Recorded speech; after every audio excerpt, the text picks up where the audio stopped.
Let's do it. Let me fluff up my hair. Okay. Flip up your hair. I fluffed. I'm All ready. right. All right. Hey everyone, it's Tracy Matthews of Flourish and Thrive Academy, and I'm so excited to be here today with Rachel Luna. Rachel, thank you Hi. so much for being here. Yay! Thank you for having me. I love you so much. So I'm really excited to be here and chatting with everybody. And you know, I love you too, so I'm really excited to have you. Rachel's going to be one of our contributors, our bonus contributors to ramp up your holiday sales. So we're really excited to be, or I'm really excited to be talking to her today. And before we get started, Rachel, I just wanted to do a little introduction of you. Is that cool? Sure. All right. Great. Intro me, baby. Intro you. All right. Rachel's a kick-ass coach who pushes people to do the things that they are supposed to do in life. All those big things, right? Yes, all the big things. All the big things. And she's on a mission to help entrepreneurs manifest their dreams and be more than they ever thought was possible. And I love this part. It's my favorite part. She believes that successful people are made of crap. That's right. Successful people are full of crap. Yeah, maybe are made of crap or full of crap. So funny. Thanks again for being here. So I wanted to get started by just asking you, what do you mean that successful people are full of crap? Right. So CRAP is an acronym and it stands for courage, resilience, authenticity, perseverance. I love And it. I was on this quest to figure out like how were successful people so successful? And I just started reading a lot of biographies and autobiographies and watching, each for Hollywood stories and things like that. Yeah. And it was this recurring theme that they were full of a lot of courage. They were, doing things that were really scary, and they didn't let that fear stop them. They were really resilient. They kept getting rejected, but they Yep. never stopped. They were authentic. So when people tell them to, don't be this or don't be that, they were like, screw it. This is me. I'm going to be me anyway. And they just had this attitude of perseverance. Like, no Yeah. matter what, I'm going to do it. And so I thought, you know what? Really, successful people are full of crap. And I believe it. I really believe it with all my heart. I love that. Well, I love what you said about the rejection part, because I was just at WDS and Jia Zhang, I might be saying his name incorrectly, talked about how he was on a quest to get rejected as much as he possibly could because he was trying to get over this fear of rejection that he had. So I think part of being an entrepreneur and like really going after your dreams is being able to be resilient and to be able to face rejection, because you're not always going to get exactly what you want in the way that you think you're supposed to, right? Yes, absolutely. And it's funny because I work with a lot of coaches who are in direct sales, and and even when you're in a business, you're trying to sell yourself. And so one of the exercises that I always start out with is go for no. Go for 20 Yes. no's this week. And Yes. don't you come back here without 20 no's. You could come back with 10 yeses, but there better be 20 no's, because then that tells me that you went out and spoke to a ton of people, and you got that practice that you need to be able to Right. move forward. So That is such a great lesson, because Robin and I heard somewhere a long time ago that that this one guy, he was like a sales guy, he would celebrate every single no he got because he knew that after he would get 10 no's, he would for sure get one yes. yes, exactly. I love that. And I mean, it's all in the numbers. It is all in the numbers. It's all in numbers. So what are some of your best tips to help entrepreneurs, or in this case, our community of jewelry designers, to shift their mindset and have a successful biz? And I'm asking you this because I know you do a lot of work with mindset. Yes. So the first thing for me that I think is the most important when it comes to your mindset is really getting honest about how you feel, like what your position is on a lot of things. So, yesterday I was speaking to someone and she said, "Well, I'm not really into social media.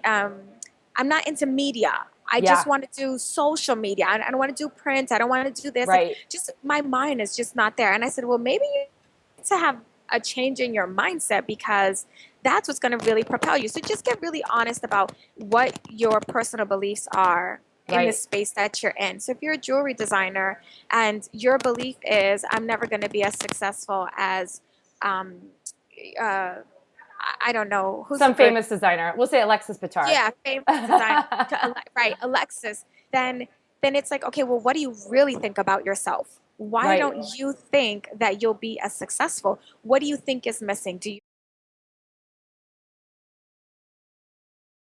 well, why don't you think you'll ever be as successful as her? Hmm. Do you not believe that you're as talented?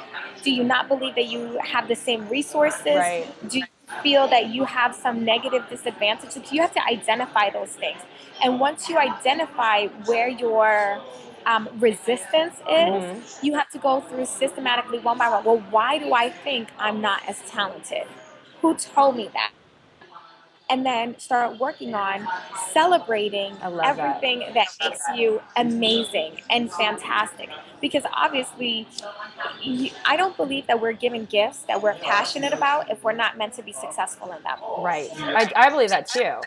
And I Yeah. loved what you said about celebrating, because that's one of the things that we talk about the most, which I think is the most important thing you could possibly do, is to celebrate when things are going right, and celebrate even the little successes. Like, maybe you didn't get like $1,000 order, but you got $100 order. Like, get excited Yes. about that. You know what I Yes. mean?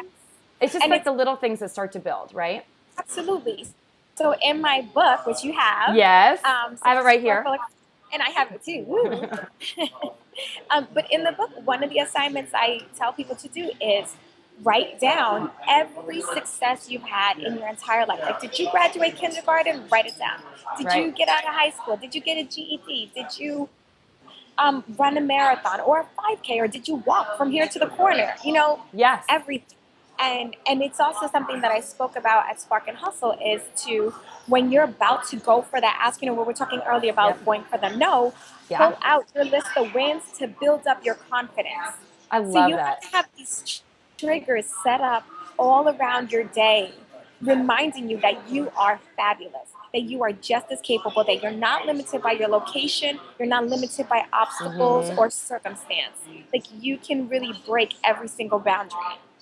That I love that so much, because it's really the fundamental truth of like how anyone becomes successful, because they're not focusing on what's not going right. They're focusing on what's going well. And when they have a no, they're not like freaked out about it. They're okay. They just move on, right? I love and it. and it's okay to, I think it's okay to get like a little bit freaked out. That's human nature. Yes. It's like, excuse me, how long are you staying freaked out? Right. The other day I had someone tell me that she thought something I was working on was trite, which, by the way, that means unoriginal and lacking creativity. And for like 2 hours, she messed me up. For two Yeah. hours, I was like, oh my God, this is awful. I'm not creative. I'm not original. And then I was like, you know what? I got to stop. I'm super creative. I'm super original. I used that criticism to make what I was working on even better. And I appreciated that. So when someone does give you some sort of negativity or anything, use it as your fuel to get better. And sometimes critics are wrong. So, I mean, oftentimes they're wrong. If I listen yes. to what everyone said, I just quit teaching yoga a couple weeks ago, and I wrote this blog post for my personal brand blog, and I send out a newsletter to my list. And one of the first reviews I ever got as a yoga teacher teaching in New York was not like the best review ever. And I was so disappointed, because I totally knew who the student was who wrote the review. And I was like, what the heck? You come to my class all the time. And like, why do you keep coming back if you're going to write like a not so great review?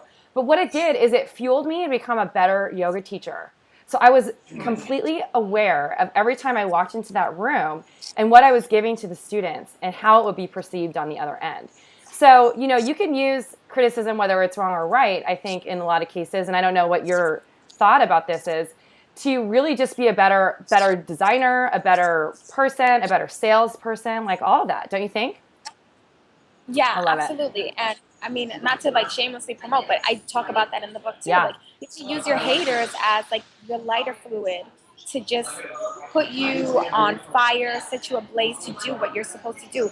And I recently wrote a blog post about it also. We'll link to that Haters, below this. yeah, are critics. Are they haters or helpers?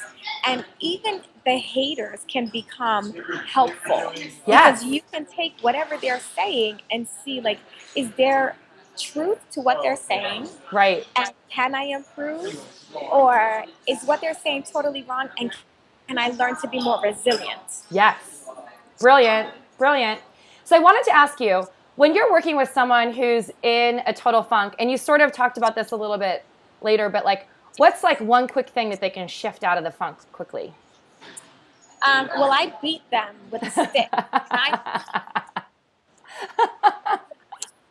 Yeah, so when people are really, especially entrepreneurs who work from like at home, Yeah. I think when they're in a funk, I always tell them to walk away, go outside, get some fresh air. Right. If it's too cold outside, get out some a coloring book and some crayons. You know, I'm a mom, so I have those things. But I always tell them to remove themselves from the situation, go out with a friend, get a distraction that is taking you from that area. Because the longer you sit at your desk to try to fix it or to try to feel Right. better, the longer you're going to stay in that dark hole. I love it. Yeah, that's amazing. Sometimes I have to walk away. I'm like, this is crazy. Anyway. Or take a shower. Take a shower or do dishes are Oh. also two of my favorite things, because whenever someone says something to me that like really upsets me, I will be like, you know what, I'm gonna go wash my hair. Like, I don't know. I don't know why, but like I think it's because, you know, you're stimulating your little nerves there. But then I always come up with these amazing ideas because I just let my mind go blank, and I'm like in the massage and I'm just like trying to woo-saw myself down. And then, you know, like I came up with a title for my book while doing dishes, because I really believe that when you do mindless activities, like repetitive things that you don't have to think about, it really lets your subconscious creative flow just come out. It's so true. I get my best ideas when I'm actually practicing yoga. Yeah. I mean, you're not supposed to be like thinking, but I mean, you're supposed to be thinking and not attaching to the ideas. But like, I get the best ideas, and like sometimes I have to have a piece of paper by me just so I can like write it down. Yeah. Like really quickly, so I'm not like obsessing over it or I don't forget. So anyway, that's a great piece of advice. I love that. So Rachel, where can we find you?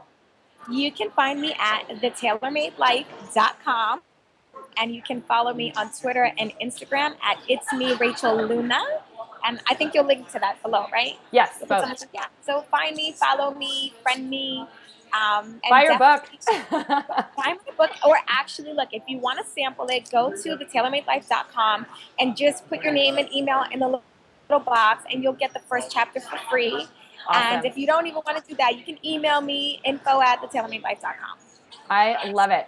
So I'm so excited to have you, because you're going to be teaching a lot more in depth to our students in a couple of months. So I'm really excited. Yay! Me too. And I'm glad you're back in the States. I know, finally, right? Yay. It's been 7 years. I know. I love it. Well, Rachel, thanks again for being here. And thanks everyone for watching this fantastic little short interview with Rachel today. Have a good day, everyone. Bye.